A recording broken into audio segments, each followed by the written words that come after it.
everybody. So here I am sitting here in the last morning at banana camp, having my last cup of coffee, enjoying this beautiful morning. And there's some things that I want to share with you before I go.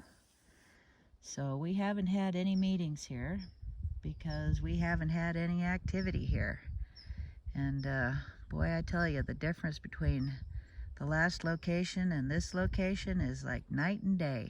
They were around us the whole time we were there. And we came here and there has not been a single stick break, wood knock, vocal, nothing. They're just so clearly and obviously not here.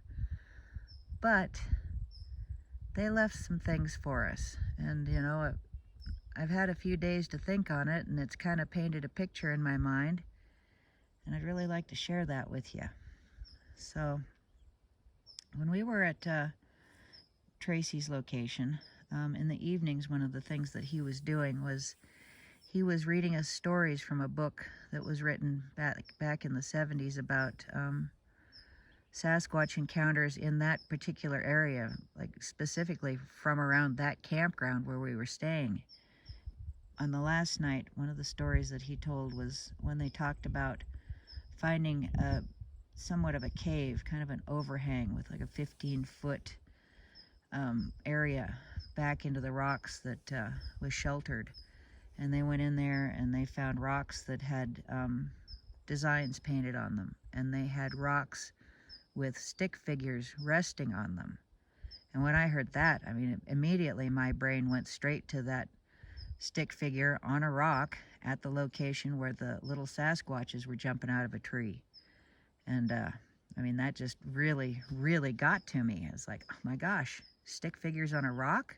They found that in a cave decades ago? And when he finished that story, there was a very loud whistle right there beside us, right there in camp. As, you know, I'm pretty sure that the Sasquatches were there listening to that story too. And yeah, right after that, there were a few more whistles. So, you know, it was like they liked it as much as we did, I think, listening to that. But so anyway, when we came here, that was my plan. I wanted to beeline right to that rock, and I'm sure that the stick figure wasn't going to be there. I just wanted to go back there. Lee was there, and as we got out of the cars, I said, I want to show you something. And all I was thinking was, I'm going to go show you a bare rock where that stick figure had been placed, just like they talked about in the book that Tracy was reading. And we get over there, and here is this most perfect, round, possibly fire pit, medicine wheel, circle, however you want to describe it, with a pile of sticks in the middle. And something else curious is that several years ago I had stated that for me to understand glyphs and learn, I needed a clean slate. That was when they gave me my gold rock, was when I asked for a clean slate to learn about glyphs. And so after examining this little perfect structure, I realized that it was on a very clean slate. There was nothing else on the ground around it. It was virtually swept clean. There was no twigs or rocks. There were a few brass casings from somebody who had been there shooting, I'm suspecting after it had been built, because one of them was inside the circle, and it did not appear to have any significance other than it just bounced there.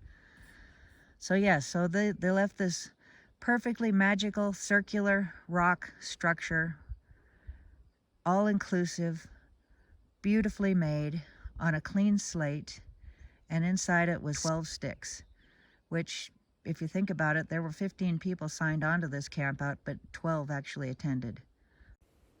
I believe the sticks represent the campers that attended, and the stones represent the Sasquatches that were there surrounding us, both physically and spiritually. And the other thing I really wanted to do was to go and look for the avalanche lilies and see if there were signs they had been picked. And I discovered that, you know, we're a little late in the season here, and they had already done their thing and were gone. But there are some plants, you know, like you can see a little cluster right there, that have a very similar leaf. They look very much like the avalanche lily, but these grow in clusters rather than, you know, individual plants scattered around. And the first thing I did was go over to one of these clumps that look like avalanche lilies, and I tried to pull one up, and they're very difficult to pull up with the root, but when you get the root, it's very short and curved and woody and doesn't appear to be any kind of a food source. But I started finding these clusters where they had been picked, just one like I had done, where I went to the cluster and I pulled one out and saw that curved woody root, and I left it. Well, there were all over in that little section, as somebody had gone by each cluster and pulled one up just like I did. And I thought, how curious is that? Another thing that happened while we were here was we saw the most big, brown, beautiful bear. He was huge. Lee spotted him right across the road from camp, and when she saw him, he was already there in the meadow just looking at us. And when we all looked at him, he took, I don't know how many, just a few steps, and he was down onto the road and then gone. And the strange thing was, we went up to look for his tracks, and in the dust of the road, there was no sign he'd been there. We went up on the bank where we first saw him and tried to find his trackway. There was not even so much as a bent bush, not a broken plant, nothing in the dust of the road. I mean, you could see our tracks in the dust of the road going back and forth, but this huge, beautiful bear didn't leave a single mark. When he crossed the road, it looked like he went down into the bushes below us, but not a single tree shook, not a branch broke, not a stick popped. He just disappeared. This is something that I have been thinking on, and it has come to me over the last few days, is that the whole time we were at the last location, they were there with us the whole time. We had one experience after another, but they knew they weren't going to be here. They knew that they had Sasquatch things of their own to do. So they left that all-inclusive circle for the group, right where they knew I was going to go.